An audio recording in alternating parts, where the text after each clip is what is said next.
Gulbarga news, खबरें पहुंचाए पहले। ಮಾಡಿದರೆ ಫೋರ್ಜರಿ ಅಂತ ಬಂದಿದೆ. ಅದು ಕಳ್ತನ ಮಾಡಿ ಚೆಕ್ ಕಳ್ತನ ಮಾಡಿ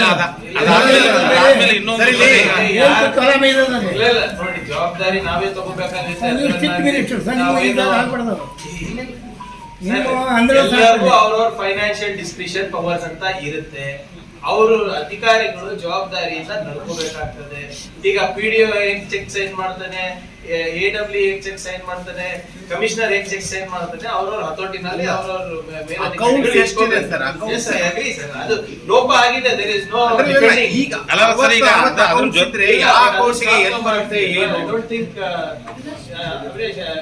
ಟ್ರಾನ್ಸ್ಪರೆನ್ಸಿ ಹೇಗಿರುತ್ತೆ. ಯಾವ್ದೋ ಒಂದು ಸ್ಕೀಮ್ಗೆ ಒಂದು ಅಕೌಂಟ್ ತೆಗೆದಿರ್ತಾರೆ, ಅದು ಕ್ಲೋಸೇ ಮಾಡಲ್ಲ, ಅಷ್ಟೇ ಬಿಟ್ಬಿಡ್ತಾರೆ. ಅದನ್ನಾರು ಕೂಡ ಅಭಿಯಾನ ನಾನು ಮಾಡಿದ್ದೇನೆ ನಮ್ಮ ಇಲಾಖೆನಲ್ಲೇ ಕೂಡ.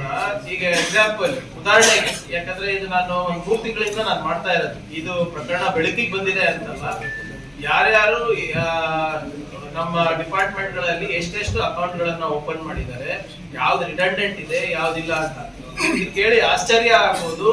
ಪ್ರತಿ ಗ್ರಾಮ ಪಂಚಾಯತ್ ನಲ್ಲಿ ಏನಿಲ್ಲ ಅಂದ್ರೆ on an average through out state ಏನಿಲ್ಲ ಅಂದ್ರೆ 9 ಅಕೌಂಟ್ಗಳಿವೆ. 9 ನೀವು ಹೇಳ್ದಂಗೆ ಸ್ಕೀಮ್ ವೈಸ್ ಇದೆ, 15 ಫೈನಾನ್ಸ್ ಇದೆ. ಯಾರೋ ಅಧ್ಯಕ್ಷ ಬಂದ ಅವ್ರ ಜೊತೆ ಚೆನ್ನಾಗಿದ್ದಾರೆ ಅಂತ ಅವ್ರು ಮಾಡಿದ್ರು. GP, TP, ZP, UD ಅಂದ್ರೆ ಅರ್ಬನ್ ಲೋಕಲ್ ಬಾಡಿ ಎಲ್ಲಾನು ನಾವು ನೋಡಿದ್ರೆ ಸಾವಿರಾರು ಅಕೌಂಟ್ಗಳಿದೆ.